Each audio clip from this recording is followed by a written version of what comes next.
وين فهد؟ اهلا. والله يا اخي نعسان، والله عم كوبس يا فهد، والله ما عم نام، يشهد الله قلبي حيوقف من الكوابيس. عليك عفريت. شو؟ يا لطيف. محسوبة طلع جمل عفريت، إذا عليك طلع لي إياه. هات 200 ورا لله. على راسي، شرف.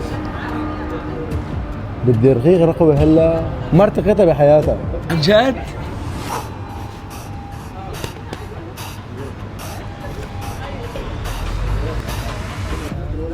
هلا روح حط راسك ونام بعد الرقوة، ما فيك شي رح تفيق. روح اخي روح، الله ييسر لك. غيره يلا منيح رنقله والله. اخذنا 200 ورا، الله يبعث الرزق الاولاد.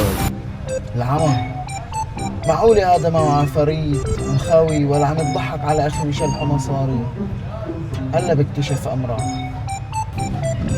يعطيك العافية عمي فهد. اهلا. شلونك؟ تمام. شلون نمت؟ بالله دغري نمت وفيت على السرير؟ لا كاني عمي ولا ما؟ فهد طالبك بخدمة من بعد سنة. ابشر. بدي شغلة 400 جنيه لمدة ساعتين ثلاثة، أول ما الله يرزقني بوفيك إياهم. لما اخذنا من اخوه 200 بده ياخذ منا 200، هي 400 ورقه.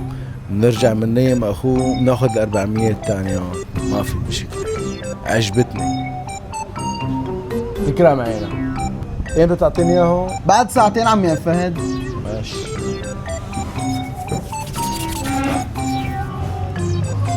هي 200. ايه بعيون الشيطان. وهي 200. ما تحكي على الشيطان. ايه عفوا. السلام عليكم. تفضل. ولك يا غبي بتخلي الناس تضحك عليك، مسك ال 200 تبعك هذا لا معه عفاريت ولا شيء كذاب، وهي انا لانه ضحك عليك شلحت 200. اجا الله حي الشباب. الله يا عم فهد. شلونك يا كانوا يا حبيبي يا عم فهد. مين فيكم لطش مني 400 ورا؟ هو لا هو ما راح افهم هيك انا. مين لطش 400 انتوا الاثنين؟ لك يا عم فهد. يا عم هو شو عفاريت؟ يا عم فهد 400 جنيه برتكب جريمه فيكم انتوا الاثنين. لك شو جريمه؟ انت معك عفاريت. خلي عفاريتك يقولوا لك مين اللي اخذ مننا ال 400 والله ما حدا جنيه. العفاريت غيركم انتوا الاثنين. يبعث لك حما انت وياه.